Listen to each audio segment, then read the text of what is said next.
Estas tutorías las hago con mucho gusto y dedicación para la academia y debo de todo corazón felicitar al abogado Teddy Tama, presidente de Corpus Lex, por esta brillante iniciativa de tener una página web al servicio de la comunidad jurídica, de la comunidad académica, tratando temas de vital importancia.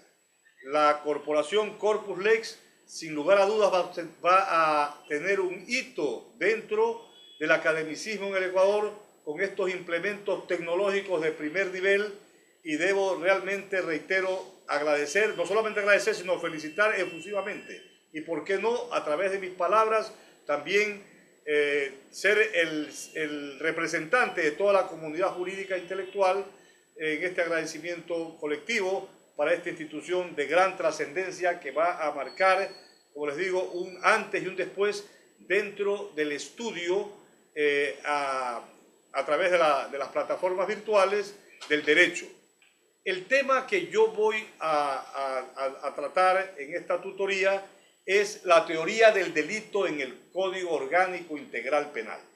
Antiguamente, señores, se sostenía que la doctrina no servía para nada, pero hoy por hoy, de acuerdo con la normativa señalada en el artículo 28 del Código Orgánico de la Función Judicial, uno de los principios fundamentales es el principio de la obligatoriedad de administrar justicia.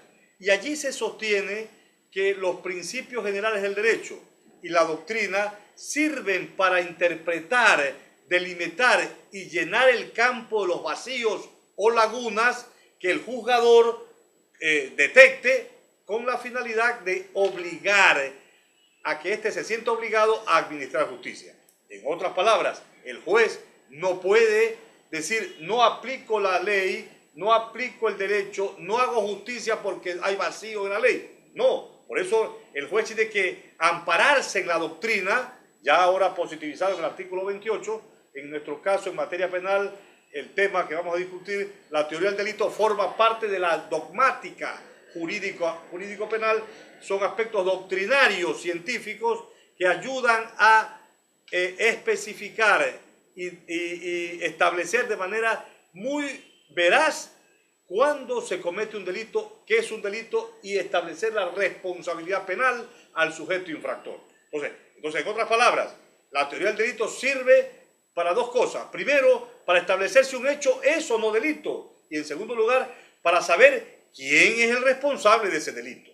Como sabemos, desde hace más de 120 años, y esto gracias a la dogmática o doctrina alemana, el delito es una acción, es decir, una conducta penalmente relevante que puede tener la modalidad de acción u omisión típica, antijurídica y culpable. Tienen que reunirse todos y cada uno de los elementos del delito para decir que un hecho es delito. Si no hay uno de estos elementos, no ha ocurrido un delito. Por eso es que dentro de la doctrina se dice que la acción típica antijurídica es un juicio de desvalor sobre el hecho punible y constituye lo que se llama el injusto penal. En cambio, la culpabilidad como elemento integrante del delito tiene que ver que es un juicio de desvalor sobre el sujeto, sobre la persona que perpetró ese delito. Entonces, definamos cada uno de estos elementos del delito que ya están positivizados en el Código Orgánico Integral Penal. Los encontramos desde el artículo 22 hasta el artículo 30 hasta el artículo 38 del Código Orgánico Integral Penal. El delito como conducta penalmente relevante es, como dije anteriormente, es una acción que modifica el mundo exterior. Es una acción humana y también puede ser una acción, porque ahora con el nuevo marco normativo, también las personas jurídicas, que es una ficción que el legislador ha creado con la finalidad de adquirir derechos y contraer obligaciones, también pueden ser los infractores, una empresa, una fundación, es decir, las corporaciones que son personas jurídicas. Entonces, tanto la teoría del delito para las personas naturales funciona para las personas jurídicas. Cada uno de los elementos del delito tiene un contraelemento. o una kriptonita, como les llamo yo. Por ejemplo, a la acción, que tiene que ser de sentido, de finalidad, el contraelemento que lo destruye son la fuerza física irresistible, los movimientos reflejos, los estados de inconsciencia. Y estos elementos están como causa de exclusión de la conducta en el artículo 24. Conducta que hemos dicho puede ser activa u omisiva, porque no impedir un acontecimiento cuando se tiene la obligación jurídica de hacerlo equivale a ocasionarlo, que es el clásico comentario, criterio de lo que es la omisión.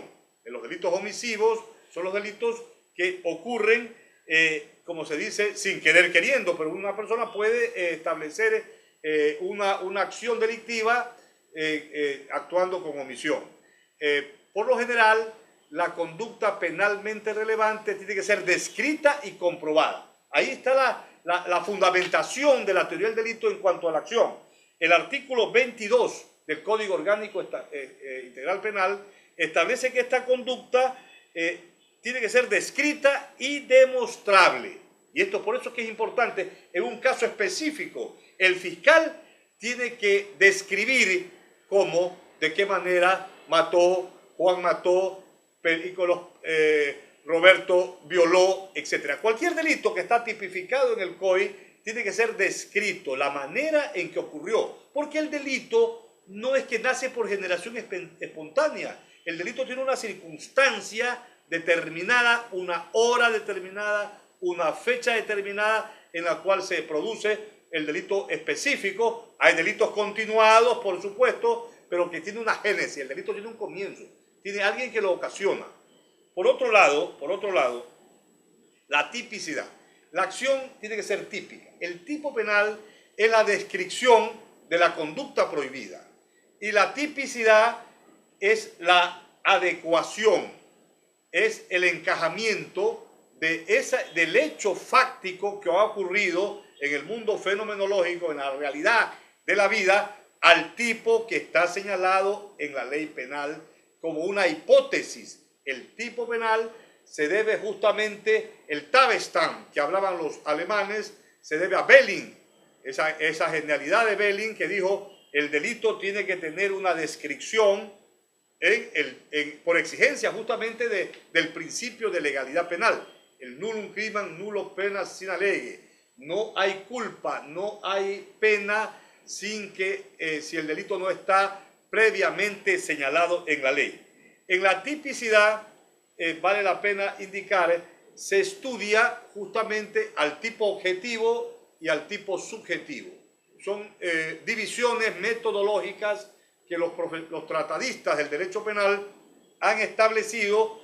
El tipo objetivo, que es la descripción de la conducta prohibida, y el tipo subjetivo, digo yo a mis alumnos, de qué manera se ocasiona el delito. Los delitos en el Ecuador o son dolosos o son culposos. El delito doloso es aquel delito que el sujeto, el agente, quiere matar y mata, quiere robar y roba, el sujeto quiere violar y viola, es decir, el sujeto quiere causar daño con intención, quiere causar daño, es decir, quiere cumplir con el tipo objetivo. En cambio, en el tipo subjetivo se estudian los móviles. Juan mató con intención, o Juan mató con dolo, o Juan mató por culpa o imprudencia. El delito doloso es el delito querido, el delito que quiere perpetrar el sujeto infractor. En cambio, el delito culposo o imprudente, como le llaman los españoles, es el delito en el cual el sujeto infracciona la norma del debido cuidado. Entonces ahí estos se estudian en la tipicidad. La antijuricidad es el querer antijurídico del sujeto. Es el sujeto comete una acción típica antijurídica porque no hay una causa de justificación. ¿Qué son las causas de justificación? Son los permisos que da la ley, el derecho, para que un acto típico no sea o sea, contra el derecho, sino conforme al derecho. Los más importantes causas de justificación que anulan a la antijuricidad de la acción típica: la legítima defensa, el estado de necesidad.